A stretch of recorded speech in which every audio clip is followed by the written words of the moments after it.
दिल्ली विधानसभा चुनाव में। लेकिन बड़ी खबर आ रही है महाराष्ट्र से। महाराष्ट्र में शिवसेना के नेता संजय राउत ने दावा किया है कि जल्दी ही महाराष्ट्र को एक और डिप्टी सीएम मिलने वाला है।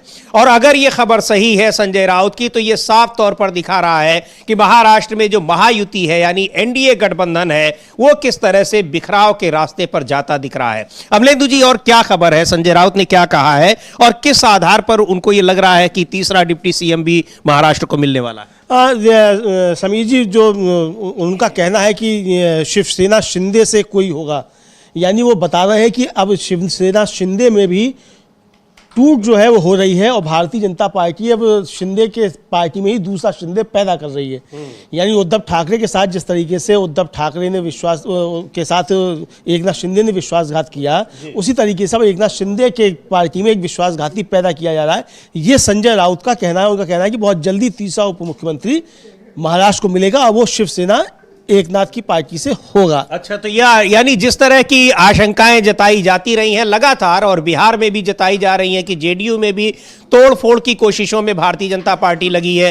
एकनाथ शिंदे जिस तरीके से अपनी शिवसेना को तोड़कर विधायकों और सांसदों के साथ आए थे एनडीए में शामिल होने के लिए, अब एकनाथ शिंदे की शिवसेना में भी तोड़फोड़ की आशंका जताई जा रही है। संजय राउत का कहना है, संजय राउत को सुनते हैं क्या कहा है और किस तरह से उनको यह आशंका उसको वो सूंघ पा रहे हैं, उसको महसूस कर पा रहे हैं। बीकेसी में कॉन्क्लेव हुआ, उन्होंने कहा कौन एकनाथ शिंदे? उन्होंने कहा एकनाथ शिंदे का शिवसेना से क्या संबंध है? कल एक ऑर्केस्ट्रा था वहाँ सोनू निगम का, तो लोग जमा हो गए थे। सोनू निगम को पैसा देकर उनको एक बहुत बड़ा कोई लाइव शो किया था, तो लोग आते मजा देखने में, उसमें भाषण हो गया लोगों के कुछ। ये लाचार लोग हैं, ये डरपोक लोग हैं, ये भाग गए ईडी सीबीआई के डर से, और मोदी और शाह उनको भी नहीं छोड़ेंगे। जल्दी ही महाराष्ट्र को तीसरा डिप्टी सीएम मिलने वाला है, आप देखिए, और उनमें से कोई होगा, मैं किसी का नाम नहीं लूंगा। एकनाथ शिंदे जी के पार्टी का। हाँ, आप देखो क्या होता है वो। उन्होंने ये भी कहा है कि उद्धव ठाकरे के बाजू में दम नहीं है, इंडिपेंडेंट। अरे हमारी बाजू में दम नहीं है, आप अपनी चड्डी संभालो। आपके चड्डी की जो नाड़ा है ना वो दिल्ली में है। आपका चड्डी का और पैंट का जो नाड़ा है ना वो दिल्ली वाले कभी भी खींच लेंगे और नंगे हो जाएंगे आप। ये हमारी फितरत नहीं है। हम अपने ताकत पर अपने पैरों पे मजबूती से खड़े हैं। सत्ता आती है, सत्ता चली जाती है। हम सत्ता के लिए पैदा नहीं हो गए।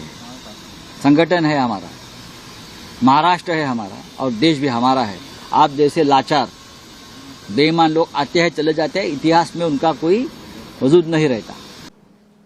तो आशंका जता रहे हैं कि शिवसेना एकनाथ शिंदे के गुट वाली शिवसेना में भी तोड़फोड़ हो सकती है। भारतीय जनता पार्टी उसमें लगी हुई है और एकनाथ शिंदे जो दबाव बनाने की कोशिश लगातार महायुति सरकार पर और केंद्र सरकार पर कर रहे हैं, वो दबाव अपने आप खत्म हो जाएगा अगर ऐसा होता है।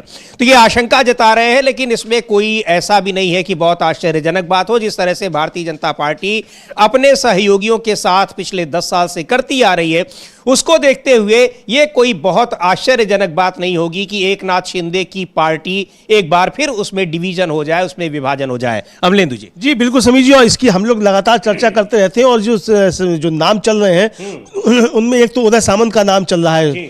अब पता नहीं ये सच है या गलत है, अब हम कह नहीं सकते। जो नाम चल रहे हैं उनमें चल रहा है कि उदय सामंत जो है उनका नाम भी चल रहा है। और तो अब हो सकता है कि इस तरह की कुछ तैयारियां चल रही हैं। तो एकनाथ शिंदे जो रूट के बार बार अपने घर चले जा रहे हैं, उसके पीछे सिर्फ दबाव नहीं है शिवसेना पे, बल्कि ये भी है कि किस तरीके से शिवसेना को विधायकों को तोड़ने पर लगी है भारतीय जनता पार्टी, ताकि शिवसेना का पत्ता वहाँ से काटा जाए। अब एकनाथ शिंदे के सामने ये है कि उन्हें अपने विधायकों की चिंता नहीं है, उन्हें चिंता अपने सांसदों की। वो अपने सांसदों को बचा कर रखना चाहते हैं, तो सांसदों को एकजुट किए हुए ताकि दिल्ली में नरेंद्र मोदी को परेशान किया जा सके। और नरेंद्र मोदी को अगर दिल्ली में परेशान करेंगे तो महाराष्ट्र में उनकी पार्टी टूट भी जाएगी, तब भी वो उप मुख्यमंत्री बने रहेंगे।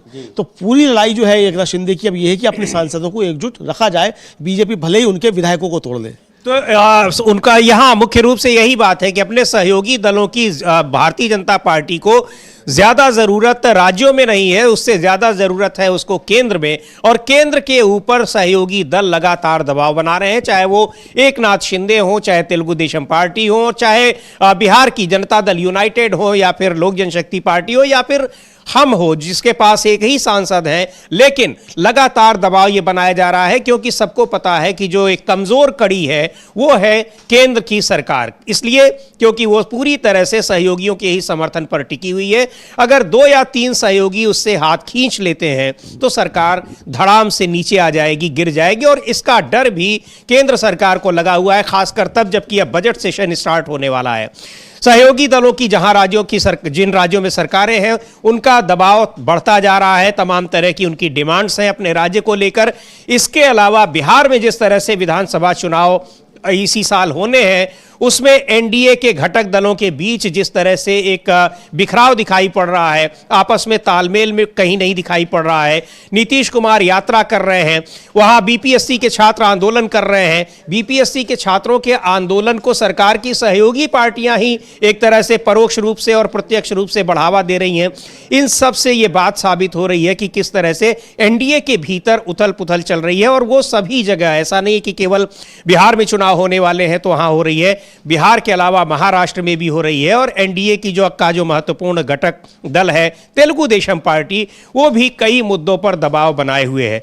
लेकिन महाराष्ट्र में जो कुछ हुआ ये सहयोगी दलों के लिए एक बहुत बड़ा उदाहरण है, और सभी सहयोगी दल इस बात से आशंकित है कि भारतीय जनता पार्टी उनकी पार्टियों में फूट डाल सकती है, जैसा वो पहले से करती आ रही है। अब इन सब को लेकर सहयोगी दल इस शहमात के खेल में पहले आगे आते हैं या फिर भारतीय जनता पार्टी उन्हीं को मात दे देती है, यह देखने वाली बात होगी। हालांकि नीतीश कुमार लगातार इस मामले में आगे दिखाई पड़ रहे हैं। हाँ, नीतीश कुमार आगे दिखाई पड़ रहे हैं, और नीतीश कुमार जो है भारतीय जनता पार्टी के साथ तुर्की व तुर्की उसकी चालों का जवाब देते हुए नजर आ रहे हैं। भारतीय जनता पार्टी जदयू को तोड़ना चाहती है तो नीतीश कुमार बीजेपी को तोड़ना चाहते हैं।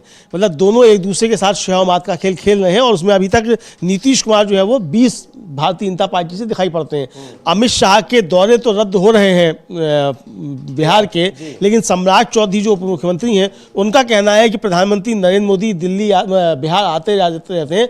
हमने प्रधानमंत्री से अनुरोध किया है कि वो फरवरी में बिहार आए, यानी अमित शाह का जनवरी में दौरा रद्द हो गया, तो अब प्रधानमंत्री से कहा जा रहा है कि आप फरवरी में आइए। अब फरवरी में अगर प्रधानमंत्री नरेंद्र मोदी बिहार जाते हैं जैसा कि सम्राट चौधरी का कहना है, तो नीतीश कुमार की जो मांग है वो प्रधानमंत्री को पूरा करना पड़ेगी कि आप वहाँ घोषणा कीजिए कि नेतृत्व चुनाव में जो है वो नीतीश कुमार करेंगे, और अगर सरकार बनती है तो नीतीश कुमार ही मुख्यमंत्री होंगे। दिलीप जायसवाल जो उनको अभी से उप मुख्यमंत्री बता रहे हैं, तो उप मुख्यमंत्री नहीं बल्कि मुख्यमंत्री नीतीश कुमार होंगे, ये नरेंद्र मोदी को घोषणा करनी पड़ेगी। तो अब सम्राट चौधरी तो कह रहे हैं कि प्रधानमंत्री आएंगे बिहार, लेकिन अब प्रधानमंत्री आएंगे कि नहीं आएंगे ये प्रधानमंत्री समझते होंगे, क्योंकि प्रधानमंत्री अगर जाएंगे तो अब उनको साफ साफ घोषणा करनी पड़ेगी कि नीतीश कुमार के नेतृत्व में ही चुनाव लड़ा जाएगा और सरकार बनेगी तो नीतीश कुमार ही मुख्यमंत्री बनेंगे। जी बिल्कुल अमलेंदु जी, इस मामले में एक बात और देखने में आ रही है कि जो भारतीय जनता पार्टी के भीतर भी और भारतीय जनता पार्टी के जो सहयोगी दल है उसमें अमित शाह